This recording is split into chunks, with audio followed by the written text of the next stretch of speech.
Sejam muito bem-vindos a mais um vídeo. Temos que agradecer a todos vocês por acompanharem nosso canal e por vocês enviarem seus relatos. Vamos agora contar mais um relato sinistro de um inscrito. Vamos para o relato. Estou escrevendo isto enquanto ainda tenho coragem. Se algo acontecer comigo, pelo menos alguém saberá a verdade sobre o que existe naquele lugar maldito. Minha mão treme enquanto digito estas palavras, mas preciso contar tudo antes que seja tarde demais. Meu nome não importa. O que importa é o que descobri no apartamento 237 do edifício residencial São Miguel, no centro da cidade. Vocês podem pensar que é loucura, mas juro pela alma da minha mãe que cada palavra aqui é verdade. Cada detalhe macabro, cada sussurro nas trevas, cada manifestação sobrenatural que presenciei. Tudo começou quando herdei o apartamento da minha tia Eulália. Ela havia morrido em circunstâncias estranhas. Encontraram seu corpo no banheiro, com os olhos esbugalhados e uma expressão de terror absoluto congelada no rosto. A boca estava aberta como se estivesse gritando, mas os vizinhos juraram não ter ouvido nada. A autópsia disse parada cardíaca, mas eu conhecia minha tia. Ela era forte como um touro, fazia caminhadas diárias e nunca teve problemas de coração. Aos 58 anos, era mais saudável que muita gente da metade da sua idade. O que me perturbava ainda mais era a forma como ela havia mudado nos últimos meses de vida. Sempre foi uma mulher sociável, alegre, que adorava receber visitas. Mas nas últimas semanas antes da morte, havia se tornado reclusa, paranoica. Nas raras vezes que atendia o telefone, falava de vozes nas paredes e sombras que se moviam sozinhas. Achávamos que era estresse, talvez início de demência. Como estávamos errados. O apartamento estava vazio há 3 meses quando finalmente decidi visitá-lo. Eu havia procrastinado, inventando desculpas para não ir. Algo dentro de mim sabia que havia algo errado com aquele lugar, mesmo antes de pôr os pés lá. O prédio era daqueles antigos, dos anos 1940, com fachada art deco e detalhes em ferro forjado que agora pareciam garras retorcidas. O saguão tinha pisos de mármore rachado e um lustre de cristal coberto de poeira que balançava sozinho, mesmo sem vento. A portaria cheirava a mofo e incenso velho, uma combinação nauseante que grudava na garganta. O porteiro era um homem magro, de uns 70 anos, com olhos fundos que pareciam ter visto coisas demais. Quando disse que vinha ver o apartamento da tia Eulália, ele fez uma careta estranha. "Aquela mulher!" murmurou, balançando a cabeça. "Coitada! Nos últimos tempos, ela descia aqui no meio da madrugada, dizendo que não conseguia dormir por causa dos barulhos." "Que barulhos?" eu perguntava. Ela dizia que eram sussurros, risadas baixinhas, passos no apartamento de cima. Mas o apartamento de cima está vazio há 5 anos. Com um elevador barulhento que gemia e rangia como se estivesse com dor, subi até o 2º andar. A cada andar que passávamos, o ar ficava mais pesado, mais difícil de respirar. Quando as portas se abriram no 2º andar, senti uma onda de ar gelado que me fez os pelos do braço se arrepiarem. O corredor estava mal iluminado, com apenas algumas lâmpadas funcionando. As paredes tinham um papel de parede florido que um dia deve ter sido bonito, mas agora estava amarelado e descascando em várias partes. Havia um cheiro persistente de velas apagadas e algo mais, algo orgânico e desagradável que eu não conseguia identificar. Foi então que percebi algo estranho. Havia apenas 4 apartamentos no corredor, mas as numerações iam de 231 a 235. Cadê o 237? Caminhei até o final do corredor, contando novamente. 231, 233, 235. E depois nada. Apenas uma parede lisa. Mas quando estava prestes a voltar, notei uma sombra estranha no canto. Uma pilastra que parecia mais grossa do que deveria ser. Aproximei-me e descobri que não era uma pilastra, era uma reentrância na parede, e lá, quase escondida, estava uma porta. A tinta estava descascada e manchada, como se alguém tivesse tentado apagá-la com ácido.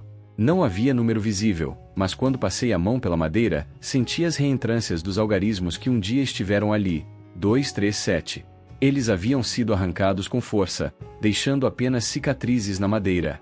A chave que o advogado me deu era pesada e ornamentada, diferente das chaves modernas. Quando a inseri na fechadura, ela girou com um clique que ecoou pelo corredor inteiro. Por um momento, tive a sensação de que todos os outros apartamentos estavam me observando através das portas fechadas. O apartamento era maior do que parecia possível. muito maior. Mesmo sendo um prédio estreito, o 237 se estendia para trás de uma forma que desafiava completamente a arquitetura do edifício. A sala era ampla, com um pé direito alto que desaparecia na penumbra. O chão era de tábuas antigas de madeira que rangiam sob meus pés, e cada passo ecoava como se o apartamento fosse muito maior do que realmente era. Havia janelas que deveriam dar para o pátio interno, mas quando olhei através delas, vi apenas escuridão. Não a escuridão da noite. Era meio-dia de um domingo ensolarado quando entrei, mas uma escuridão densa, quase sólida, como se alguém tivesse pintado as janelas de preto por dentro. Mais estranho ainda, quando encostei o rosto no vidro para tentar enxergar melhor, senti que algo do outro lado também estava encostado no vidro, me observando. Os móveis estavam cobertos com lençóis brancos, como fantasmas esperando para serem despertados. Quando removi o primeiro lençol, revelando uma poltrona de couro vermelho, senti um cheiro estranho. Não era mofo ou poeira, era algo orgânico, como carne em decomposição misturada com incenso e flores murchas. A poltrona estava posicionada de frente para a parede, como se alguém passasse horas sentado ali, observando algo que eu não conseguia ver. Foi então que ouvi o primeiro sussurro. Não eram palavras, apenas um som baixo, como vento passando por frestas, mas vindo claramente de dentro das paredes. Parei de me mover e escutei com atenção. O som cessou imediatamente, como se soubesse que estava sendo observado. O silêncio que se seguiu era pior que o sussurro. Era um silêncio pesado, expectante, como se o apartamento inteiro estivesse prendendo a respiração. Tentei me convencer de que eram apenas os canos velhos do prédio, mas no fundo sabia que estava mentindo para mim mesmo. Canos não sussurram nomes. E eu tinha certeza absoluta de ter ouvido meu nome sendo murmurado. Continuei explorando o apartamento com crescente desconforto. A cozinha parecia normal à primeira vista, com eletrodomésticos antigos mas funcionais. Exceto pela geladeira, que estava funcionando e fazendo aquele barulho familiar de motor, apesar de não ter ninguém pagando a conta de luz há meses. Como isso era possível? Quando a abri, o ar gelado que saiu não cheirava a geladeira normal. Cheirava a terra úmida, a folhas apodrecendo, a coisas mortas há muito tempo. Dentro havia apenas uma coisa, um frasco de vidro antigo, do tipo que se usa para conservas, cheio de um líquido escuro que parecia se mover por conta própria. Quando peguei o frasco para examinar melhor, o líquido se agitou violentamente, como se estivesse vivo e irritado por ser perturbado. No rótulo amarelado, escritos à mão em uma caligrafia que reconheci como sendo da tia Eulália, estavam as palavras: para quando ela voltar. Minha pele se arrepiou. Quem era ela? O banheiro onde encontraram minha tia ainda tinha vestígios da investigação policial, um contorno em giz no chão, fita adesiva nas gavetas. Mas havia algo mais perturbador: as paredes estavam cobertas de arranhões, como se alguém, ou algo, tivesse tentado escavar através delas com unhas. Os arranhões formavam padrões estranhos, quase como uma escrita primitiva que meu cérebro se recusava a decifrar. O espelho acima da pia estava rachado, mas não de uma forma normal. As rachaduras formavam o contorno de uma silhueta humana, como se alguém tivesse sido pressionado contra o vidro com muita força. E havia manchas escuras nas bordas das rachaduras, manchas que pareciam suspeitamente com sangue seco. O quarto da minha tia estava intocado. Suas roupas ainda estavam no armário, organizadas por cor e estação, como sempre fazia. Suas joias na penteadeira, seus livros na mesinha de cabeceira. Mas havia algo profundamente errado com o espelho da penteadeira. Minha reflexão aparecia normalmente, mas às vezes, por uma fração de segundo, eu via outra pessoa atrás de mim. Uma mulher alta, pálida, com cabelos compridos e escuros cobrindo completamente o rosto. Ela usava um vestido branco que parecia estar sempre molhado, gotejando uma substância escura no chão. Suas mãos eram longas demais, com dedos que terminavam em pontas afiadas. Quando me virava rapidamente, não havia ninguém lá. Mas o chão estava molhado onde ela deveria estar. Na terceira tentativa de me virar para pegá-la, consegui vê-la por mais tempo. Ela levantou a cabeça lentamente, afastando os cabelos do rosto. O que vi me fez gritar e correr para fora do quarto. Não era um rosto humano. Era uma cavidade escura, sem olhos, sem nariz, apenas uma boca cheia de dentes afiados demais e uma língua preta que se movia como uma cobra. Passei a primeira noite em casa, mas não consegui dormir. Toda vez que fechava os olhos, via aquele rosto, ou ausência de rosto. Na manhã seguinte, voltei determinado a limpar o apartamento rapidamente e vendê-lo. Foi no terceiro dia de limpeza que encontrei o diário da tia Eulália escondido em uma gaveta secreta da escrivaninha. A gaveta estava selada com fita adesiva e um crucifixo pregado na madeira. Quando removi o crucifixo, ele estava quente ao toque, como se tivesse estado sob o sol forte. As primeiras páginas do diário eram normais, anotações sobre compras, compromissos médicos, receitas de bolo que queria tentar. Sua caligrafia era firme e organizada, como sempre. Mas conforme eu avançava, as entradas ficavam cada vez mais perturbadoras, e a letra ia se tornando trêmula, desesperada. 10 de março. Mudei para o apartamento hoje. É maior do que imaginava, e tem uma vista interessante. Ou pelo menos tinha. As janelas parecem estar escurecendo sozinhas. 12 de março. Barulhos estranhos à noite. Parecem vir de dentro das paredes. Talvez sejam ratos. Vou chamar uma dedetizadora. 15 de março. Não são ratos. Ela apareceu no espelho hoje. Uma mulher que eu nunca vi antes, mas que parece me conhecer. Tentou falar comigo, mas não consegui entender. Sua boca se move de uma forma não natural. 17 de março. A dedetizadora disse que não há sinais de pragas no apartamento. Mas os barulhos continuam. E agora também durante o dia. É como se alguém estivesse arranhando as paredes por dentro. 18 de março. Ela apareceu novamente no espelho. Desta vez consegui ver seu rosto. Não é humano. Definitivamente não é humano. Onde deveriam estar os olhos, há apenas buracos negros. E quando abre a boca, vejo dentes. Tantos dentes. 20 de março. Tentei cobrir todos os espelhos da casa, mas posso sentir que ela ainda está lá. Observando. Esperando. As paredes estão sussurrando de novo. Agora sei que são vozes, muitas vozes, falando uma língua que não reconheço. 22 de março. Descobri que se eu sussurrar de volta, elas param por algumas horas. Mas estou ficando sem voz. E descobri algo terrível hoje, uma porta no closet, atrás dos casacos de inverno. Uma porta que não estava lá quando me mudei. Está trancada, mas posso sentir algo se movendo do outro lado. Algo grande. Algo que bate na porta de vez em quando, como se soubesse que estou aqui. 24 de março. Não posso mais sair do apartamento. Toda vez que tento, a porta da entrada se tranca sozinha. As chaves derretem na fechadura. Ela não quer que eu vá embora. Quer que eu abra a porta. A porta no closet. Posso ouvir outras vozes do outro lado agora. Vozes humanas. Pessoas implorando para serem libertadas. 25 de março. Ela quer que eu abra a porta. Sussurra meu nome durante a noite. Eulália. Eulália, abra a porta. Eulália. Liberte-nos, Eulália. Mas sei que se eu abrir, algo terrível vai sair. Não só ela, mas todos os outros. Quantos apartamentos como este existem? Quantas pessoas já foram enganadas? 26 de março. Encontrei outros diários escondidos no apartamento. De pessoas que moraram aqui antes. Gerações de pessoas que foram atraídas para cá, uma por vez. Todos relatam a mesma coisa. A mulher no espelho. A porta que aparece. Os sussurros. E todos desaparecem da mesma forma. A última entrada sempre é a mesma. Vou abrir a porta. A última entrada era de 2 dias antes da morte dela, escrita com uma letra quase ilegível. 27 de março. Não aguento mais. Faz 5 dias que não durmo. Ela me persegue mesmo quando saio do quarto. Aparece em todas as superfícies reflexivas. Na televisão desligada, nas panelas, até nas maçanetas. E agora sei por que ela quer que eu abra a porta. Não é para sair. É para que eu entre. Para que me junte aos outros do outro lado. Vou abrir a porta hoje à noite, mas não porque ela quer. Porque não há mais nada que eu possa fazer.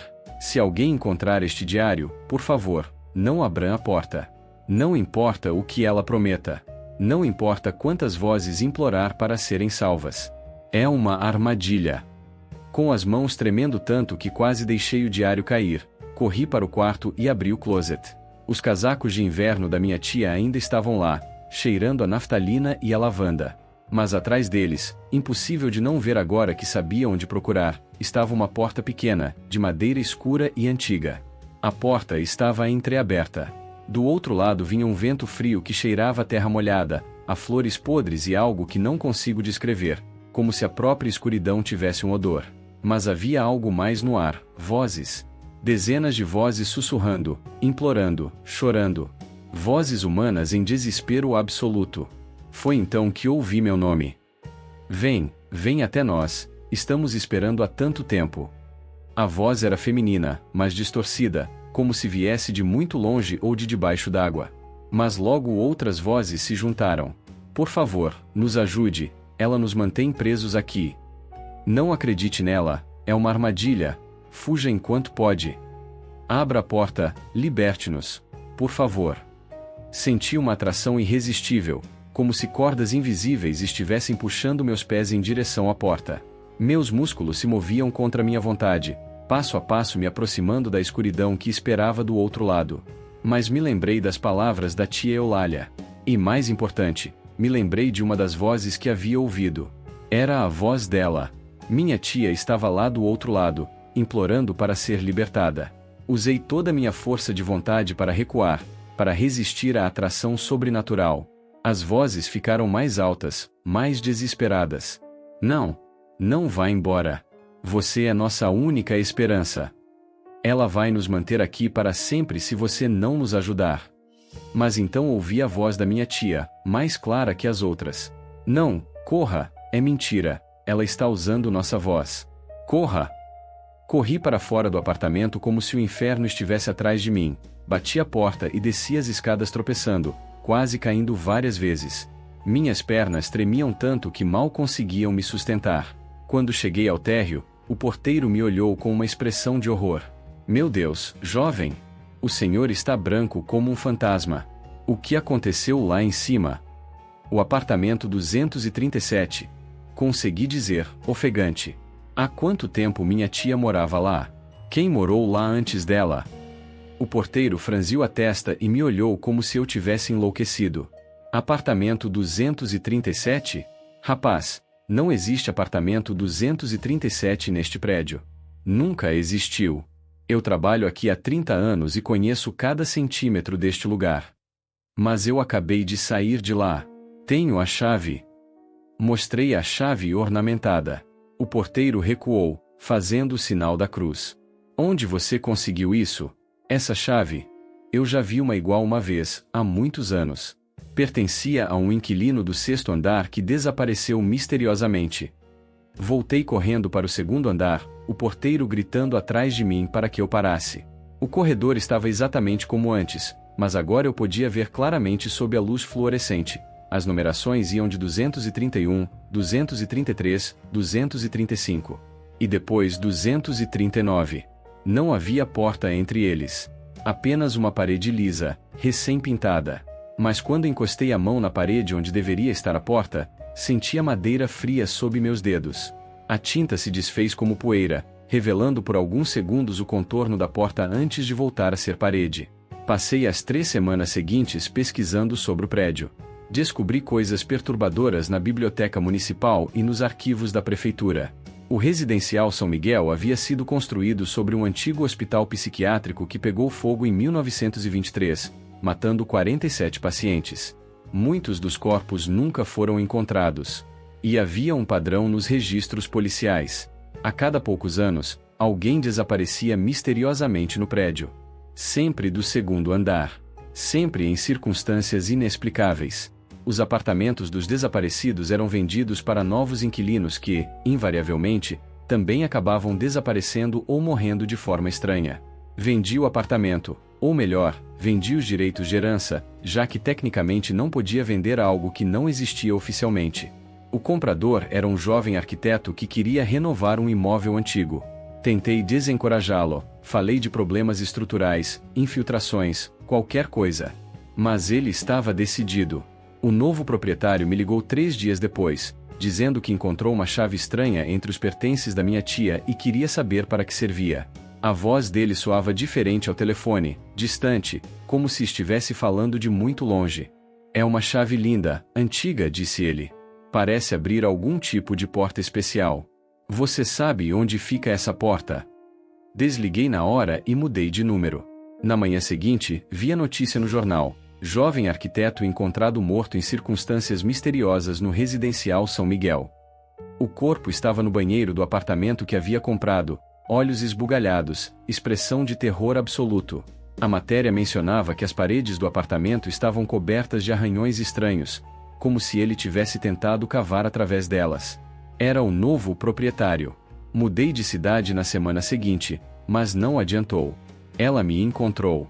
Agora, enquanto escrevo estas últimas linhas no meu novo apartamento, a 300 quilômetros de distância, posso ouvir sussurros vindos das paredes. Sussurros que dizem meu nome com uma voz que conheço muito bem. A mulher do espelho está aqui.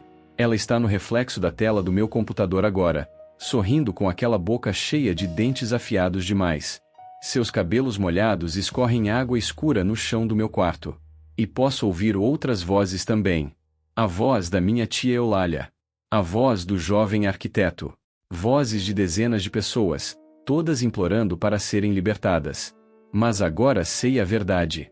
Não há porta para abrir aqui. Não precisa haver. Ela não precisa mais de um apartamento específico para me alcançar, porque agora eu carrego a porta comigo. O relato termina aqui. O autor foi encontrado uma semana depois em seu apartamento. Causa da morte: parada cardíaca. Entre seus pertences, foi encontrada uma chave antiga que ninguém soube identificar para que servia.